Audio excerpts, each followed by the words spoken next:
هذه هي أبان وصفة حميص تقدري تجربيها تجيكم بزاف بنينة، وصفة سهلة وما تديش منك وقت طويل، وأهم حاجة إنه وصفة تجيك بزاف بنينة. هاد الوصفة راهي رايحة تنافس وصفات المطاعم وحتى وصفات الأعراس. كي راكم إن شاء الله تكونوا غاية. دونك نروحوا للوصفة وطريقة التحضير وما مباشرة. تنسيش ديري لايك للفيديو وديري ابوني وتفعلي الجرس هكا باش يوصلك كل جديد تشوفوه. هنا اول حاجه عندي 3 حبات نتاع طماطيس مع 3 حبات نتاع فلفله تكون حاره وزوج حبات فلفل حلو، وعندي تاني جوج سنات تاع توم يكونوا شويه كبار. اللي بغات كميه كبيره دوبلي الخضره نتاعها. اول حاجه دربك خاصنا نشوفوا الخضره نتاعنا. انا كنت شويتها كيما هكا غير فوق الكويزينير. نتوما تبغوا ديروها في الاير فراير، ديروها في الكوشه، تبغوا ديروها فوق شويه كيما تبغوا نتوما. درتها في كيس بلاستيكي كيما هكا. من يطلقوا غايه نجو نقوها كيما هكا ويستحسن يكونوا باردين شويه تما ماشي هما حامين.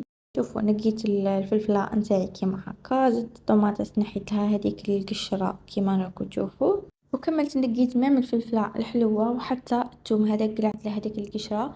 ودربك جبت خدمي ونقطعوا الخضره نتاعنا كيما هكا بالخدمي نقطعوها كيما هكا. والخضره نتاعكم خاصكم تقطعوها رقيقه. شوفوا كاين اللي يخدم بلاشوار ويرحي كل شيء، كاين اللي يقطع بالخدمي بصح شوفوا بنت لاشوار ماشي كيما بنت الخدمي.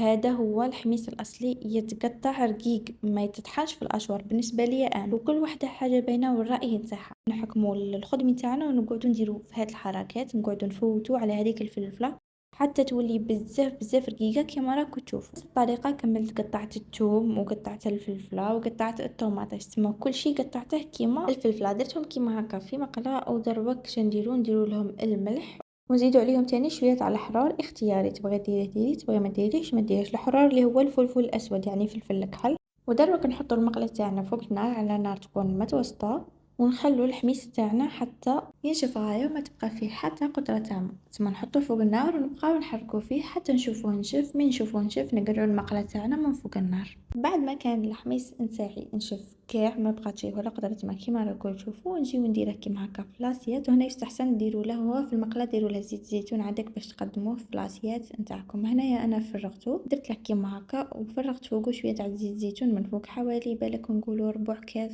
زيت زيتون كيما هكا. المهم نتوما ديروا عينكم ميزانكم، كاين اللي يبغي بزاف زيت زيتون كاين اللي ما يبغيش بزاف، تما كل واحد والذوق نتاعه. ديكوريته كيما هكا بالزيتون باش يبان لنا حاجه شابه حاجه سمبوليه حاجه باينه. واللاصيات نتاع الحميص نتاعي راهي واجده. وصدقوني هاد الحميص وهاد الوصفه كيما راهي لو كان تجربوها راكم رايحين تولوا مدمنين عليها بهذه الطريقه باسكو يجيكم بزاف بنين. انا هاد الوصفه كنت درتها ديجا في العيد الكبير وتوجور نديرها. جربوا الوصفه وخلوا لي ارائكم في التعليقات. ما تنسوش ديروا لنا لايك وابوني. وهذه هي الغسالة تاعنا اليوم.